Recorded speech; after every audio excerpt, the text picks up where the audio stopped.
ओम श्री गणेशाय नमः। ओम श्री गणेशाय नमः। ओम श्री गणेशाय नमः। ओम नमो नारायण। ओम नमो नारायण। ओम नमो नारायण। ओम नमो भगवते वासुदेवाय नमः। देवियों, सज्जनों, साथियों, दोस्तों, भक्तों, सभी को नमस्कार।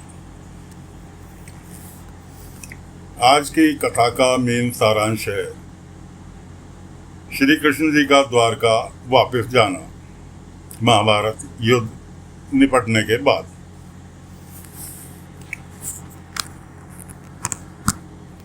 शौनक जी ने पूछा, धार्मिक शिरोमणि महाराज युधिष्ठिर ने अपनी पैतृक संपत्ति को हड़प जाने के इच्छुक आतताइयों का नाश करके अपने भाइयों के साथ किस प्रकार राज्य शासन किया और कौन कौन से काम किए, क्योंकि भोगों में तो उनकी प्रवृत्ति थी ही नहीं। सूत जी कहते हैं, संपूर्ण सृष्टि को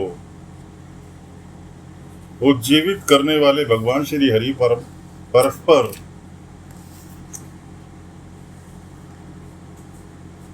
कलहरी अग्नि से दग्ध कुशवंशों को पुनः अंकुरित कर और युधिष्ठिर को उनके राज सिंहासन पर बैठाकर बहुत प्रसन्न हुए।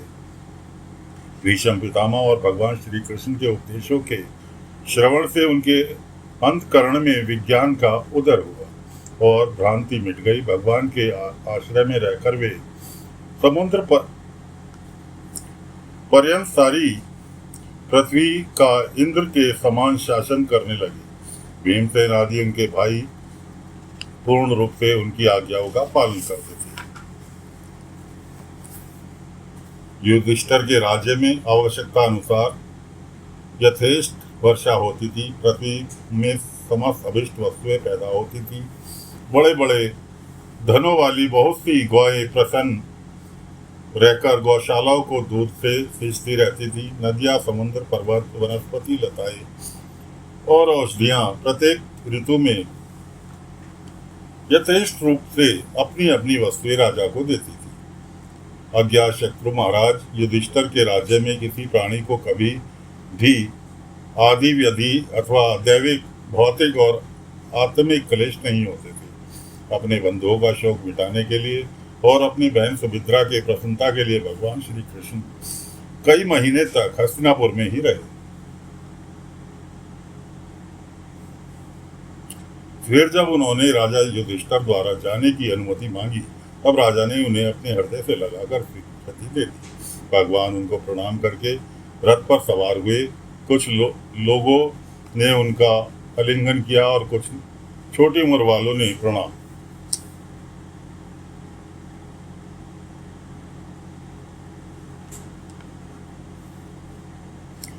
उस समय सुभद्रा, द्रौपदी, कुंती, उत्तरा, गांधारी, धृतराष्ट्र, यशु, कृपाचार्य, नकुल, सहदेव, भीमसेन, धौम्य और सत्यवती आदि सब मूर्छित से हो गए। वे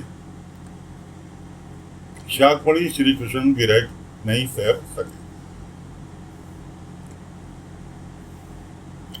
भगवत पुरुषों के संगम से जिनका दुसंग छूट गया है, वह विचारशील पुरुष भगवान के मधुर मनोहर सूर्य वंश को एक बार भी सुन लेने पर फिर उसे छोड़ने की कल्पना नहीं करता।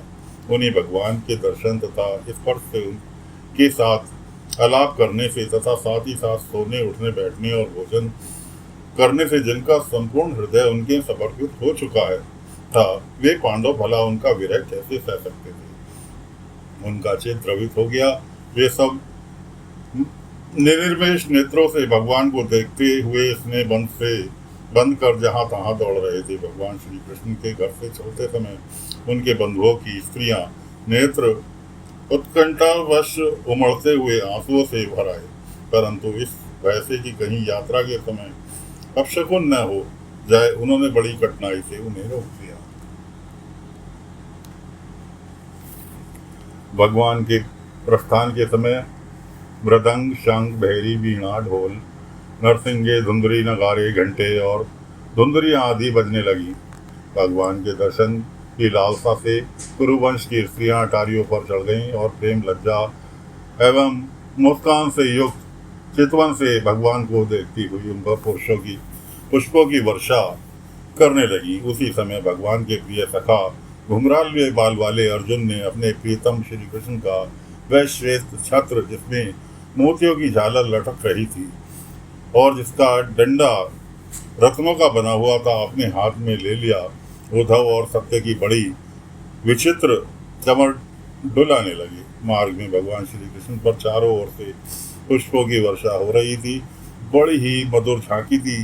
जहाँ जहाँ ब्राह्मण दिए हुए सत्य आशीर्वाद सुनाई पड़ रहे थे। वे सुगुण भगवान के अनुरूप भी थे, क्योंकि उसमें सब कुछ,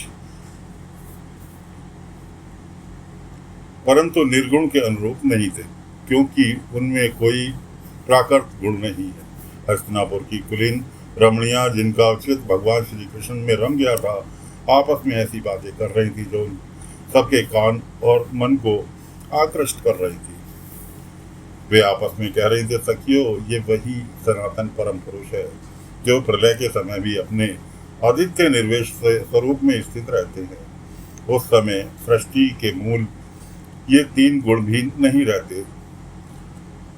जगदात्मा ईश्वर में जीव में लीन हो जाते हैं और महत्व आदि समस्त शक्तियां अपने कारण अव्यक्त हो जाती है। उन्होंने ही फिर अपनी नाम रूप रहित स्वरूप में नाम रूप के निर्माण की इच्छा की तथा अपनी काल शक्ति से प्रेरित प्रवर्तिका को, जो उनके अंशभूत जीवों को मोहित कर लेती है और सृष्टि में रचना में प्रवृत्त रहती है, अनुसरण किया और व्यवहार के लिए वेद आदि शास्त्रों की रचना की। इस जगत में जिनके स्वरूप का साक्षात्कार जितेंद्रिय योगी अपने प्राणों को वश में करके भक्ति से प्रफुल्लित निर्मल हृदय किया करते हैं, ये श्री कृष्ण वही साक्षात पार ब्रह्म है।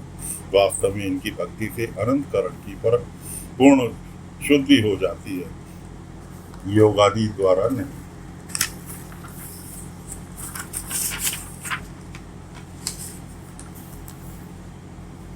सखी, वास्तव में वे वही हैं जिनकी सुंदर लीलाओं का गायन वेदों में और दूसरे गोपनीय शास्त्रों में व्यास आदि रहस्यवादी ऋषियों ने किया है, जो एक आदित्य ईश्वर है और अपनी लीला से जगत की सृष्टि, पालन और संहार करते हैं, परंतु उनमें आसक्त नहीं होते। जब तामसी बुद्धि वाले राजा अधर्म से अपना पेट पालने लगते हैं, तब ये सत्गुण को स्वीकार कर ऐश्वर्य, सत्य, ऋतु, दया और यश प्रकट करते हैं और संसार के कल्याण के लिए युग युग में अनेक अवतार धारण करते हैं।